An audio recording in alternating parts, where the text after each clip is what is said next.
right, ladies and gentlemen, this is it, the last little bit of Standard 10, Standard 10C. What is it you guys are going to be able to do?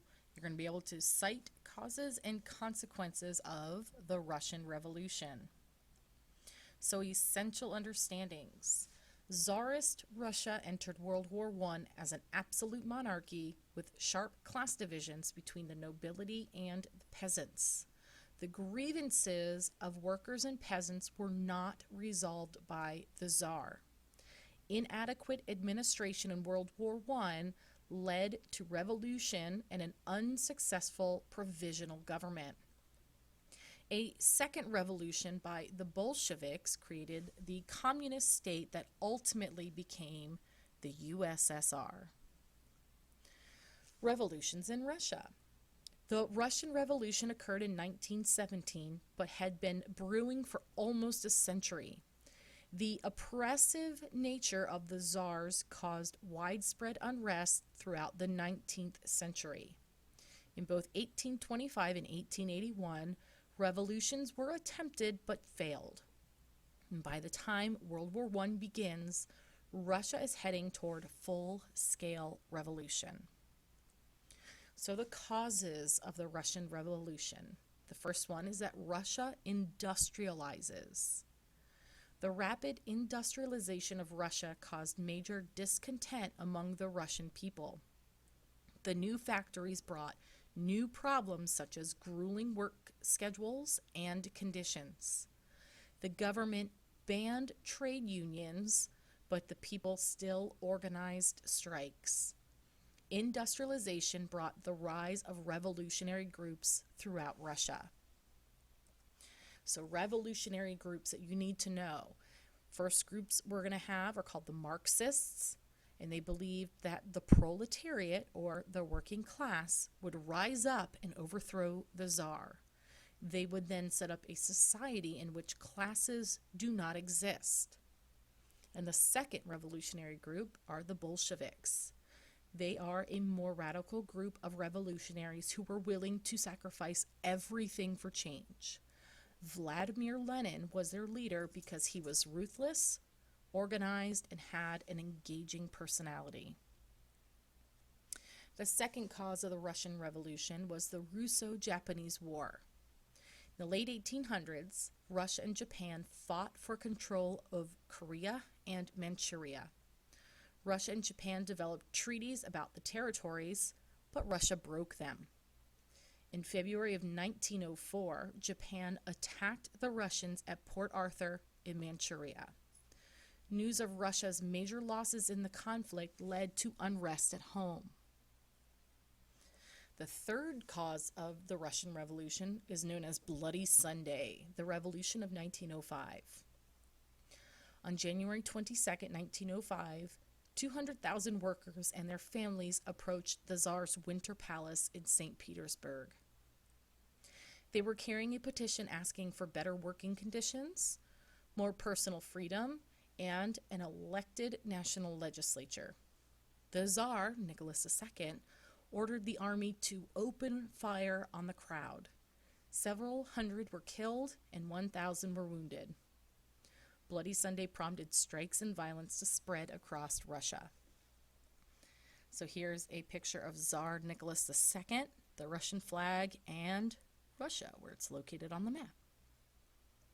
And the fourth and final cause of the Russian Revolution was World War I. This is the final blow.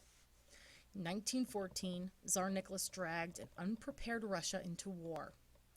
Within 1 year, more than 4 million men had been killed. World War I showed the weakness in the Tsar's military and government. Tsar Nicholas II was ignoring the war, and he was dealing with family problems. In 1917, food and fuel were dwindling, and the Russian people were clamoring for a change and an end to the war. So Tsar Nicholas II is going to step down. A local protest by workers exploded into the March Revolution. The revolution forced the Tsar to abdicate the throne, which means to step down, And in March of 1917, a provisional government is going to take control. The provisional government's leader, Kerensky, decided not to get out of the war.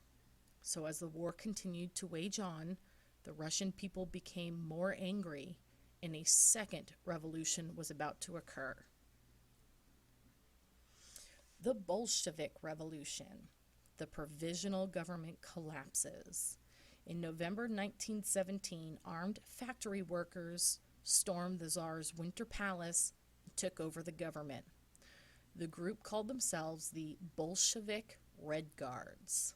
So now Bolsheviks are in power. Within days of the takeover, Vladimir Lenin distributed all the farmland to the peasants, and he's going to sign the Treaty of Brest-Litovsk with Germany, officially ending Russian participation in World War I. There is a picture of Vladimir Lenin, and he's known for the New Economic Policy. It is a small-scale version of capitalism. It's going to allow peasants to sell surplus crops instead of turning it over to the government. It's going to allow some small factories, businesses, and farms to operate under private ownership. Russia is going to slowly be recovering. So, civil war rages in Russia. The terms of the treaty angered many Russians and led to a civil war. The people of Russia became divided into two groups. You were either a part of the Red Group, which were supporters of Lenin and the Bolsheviks, or you were part of the White Group, which were people who supported other forms of government, such as a return to a monarchy or a democracy. So after a 3-year struggle and more than 14 million people dead, the Red Army is going to crush all other opposition, and Vladimir Lenin is going to install a communist government. So the rise of communism. Lenin, unfortunately, is going to suffer a stroke in 1922.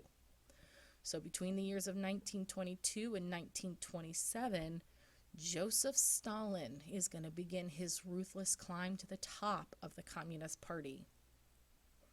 By 1928, Stalin was in total command, and he stood poised to wield absolute power as a totalitarian dictator.